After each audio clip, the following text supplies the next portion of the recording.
গোপন সূত্রে খবর পেয়ে রামপুরহাট থানার পুলিশ জয়কৃষ্ণপুর গ্রাম থেকে 10টি তাজা বোমা উদ্ধার করে গতকাল রাত্রে।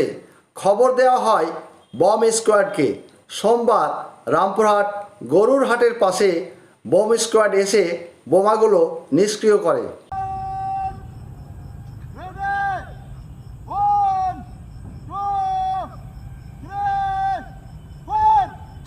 বম ছিল, ভাই বিরাট বম, বিরাট বম।